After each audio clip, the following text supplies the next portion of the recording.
Hey guys, I'm back with another booster box update, so let's get started. So I mentioned yesterday how I was seeing slight increases or consistency in demand in booster boxes, and how those sort of signs can potentially lead to, a kind of more price buy in the future or higher prices.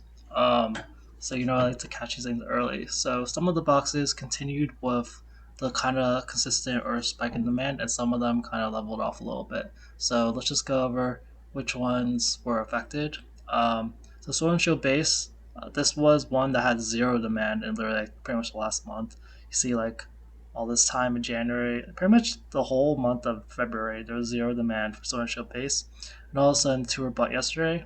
So the interesting thing with this and Rebel Clash actually, Rebel Clash also had another little spike in demand yesterday of two boxes sold. These are kind of relative, like they're high for those boxes themselves, but the significance of this is that you do see that Sword and Shield base kind of is almost it'll jump to $440 and then 465, and then actually it's kind of, since there's so few boxes, the prices can kind of flip flop a lot.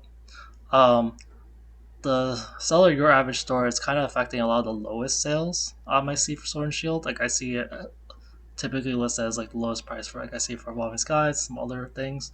But yeah, so there is a chance for um social base to go from 420 to 440, and a Rebel Clash. I think it went up technically $1, but you see this 310 price, and you see 330 right after that, and then 365.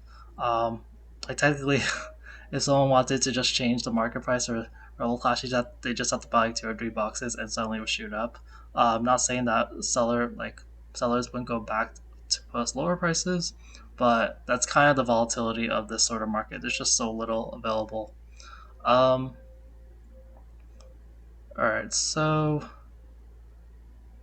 that went up $1. Vivid Voltage and Battle Styles, they went up like a few dollars.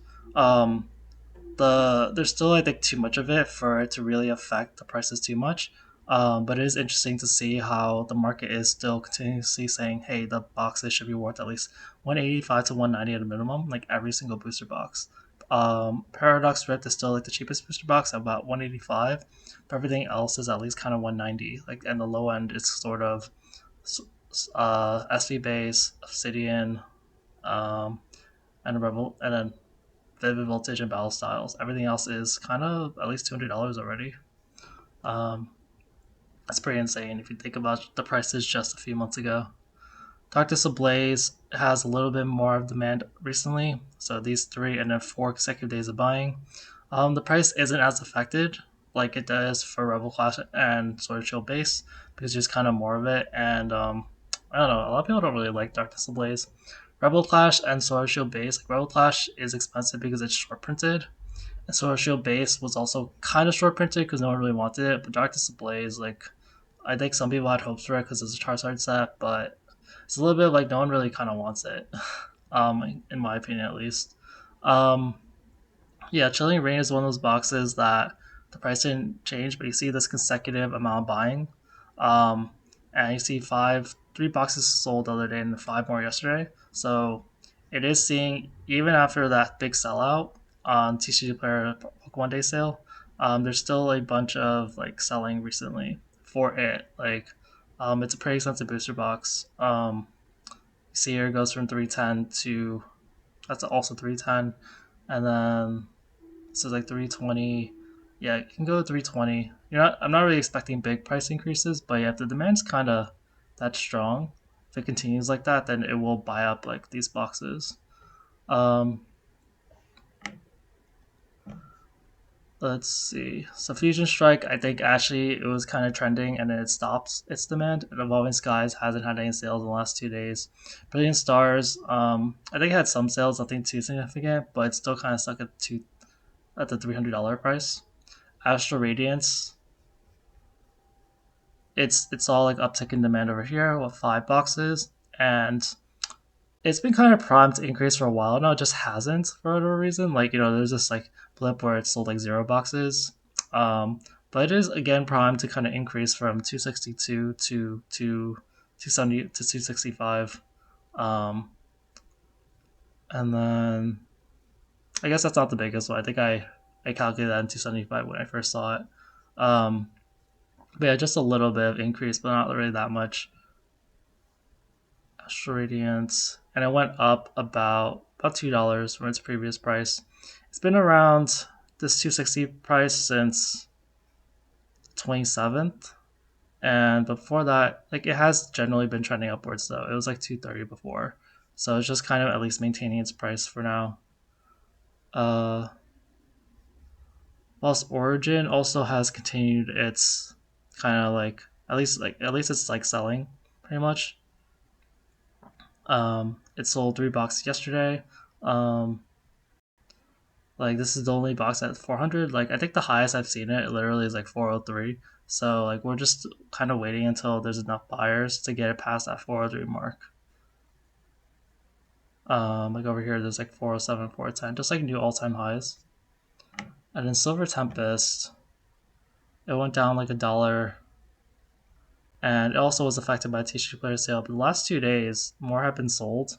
I have mentioned in the past how I do like Silver Tempest over like things like Astral Radiance and um, Brilliant Stars, just because it does have like a very a chase alt art that people actually want versus Astral Radiance and Brilliant Stars. I did have a comment of someone telling me the value of Astral Radiance has gone up. I think in relation to like Heatwave Arena, I might do a video on that. But I do generally just like Silver Tempest better. All right, now let's go to Scarlet Violet. So Scarlet Violet, um, the uptick in demand is kind of maintained the same.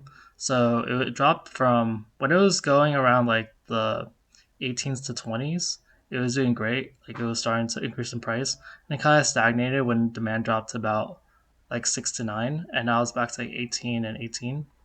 If it continues at that demand, like this 190 is going to become 195 very quickly. Um, even possibly even like 200 is not too far off. There's not that many boxes. It's like 5, 7, 9, 10. It's like 10 boxes to get to 200. So yeah, if people keep buying like Scarlet base could reach $200 pretty soon.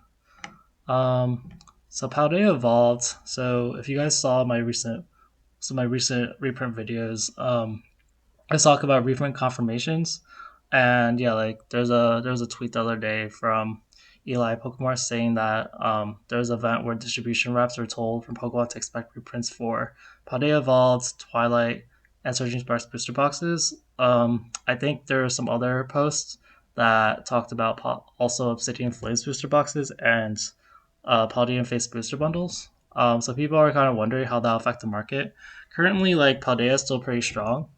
Paldea is like seems like the strongest, like even with the reprint news. Like a lot of people are still buying it at like about 20, 26 a day.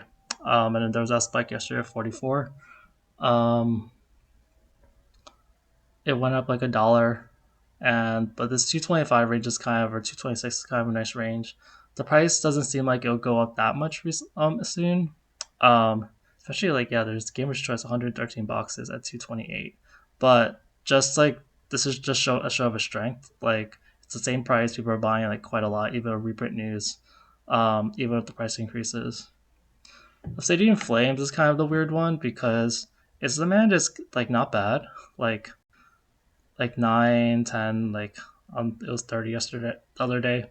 But it just seems like there's too many people selling it at the lower price.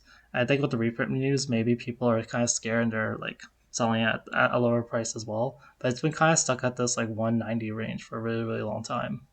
But it seems like it should be going up, but like I keep seeing like enough sellers like absorbing the demand, so I guess not. And then Paradox, this demand kind of drops. Um, it was going steady around like 15 to 20 boxes, and yesterday was like 5. Paradox sometimes doesn't get a break. Um, like it's literally still the cheapest booster box available. Um, but yeah, there's a bunch of sellers at that 185 price, so yeah, it might be stuck there for a little while longer. Temporal still is kind of stuck there until Pokemon Center sells out, and then Twilight. Twilight went back up after it's been declining. Like Twilight's been declining ever since 28th. It went from 238 to 230, 227, 219, 216, and now it's back to about 220. Um, the Twilight was having a pretty good demand, and it kind of dropped to 6. Before that, it was like 10 to 15 most days. The price still increased. Like I remember looking at the demand data, the sales data yesterday, and like there was like a lot of people buying above the actual market price. Yeah, there was a bunch of like 230 sales the other day. Um, these are 220. Like there's, I keep saying this though. Like no matter how many boxes of Twilight are being sold, there's always only like a couple of boxes at the market price, and then there's like prices at the like soon after. There's boxes at the next price jump. So these are 220, but there's only two boxes, and now it's 225. So Twilight has its own sort of way of showing strength. Um, yeah, Paldea and Twilight definitely show like a lot of strength, and they're two of the boxes being called for booster box reprints. So um, yeah, it kind of shows how like popular they really are. Stellar Crown is another box that kind of decreased in demand. It's really hard to see for what this bar over here from Pokemon Day sale, but it's going at like 8, sometimes 10 to 15. Yesterday it sold like 5 to 3. It seems like it's gonna be stuck at this 200 price for a while, at that sort of rates. There's actually a 205 here, but yeah, I would be surprised if it's stuck at the 200 price for at least the next day. And then Surging Sparks, I think it went down like a little bit to 262. It's still in the 260 range, but yeah, it was definitely almost 270 the other day. So it's kind of dropped. Maybe that's also from the reprint news because people have been scared. Um, but people are actually still buying a bunch of them. But yeah, with all the reprint news, like just look out for people trying to offload boxes. I don't really think that there would be a huge blip in prices because like you see like whenever they drop things for like anything, like any set, like it gets absorbed immediately. So yeah, and also Pokemon's are very vague about the reprint news in general. All right, that's it for today's video. Thanks guys. Bye.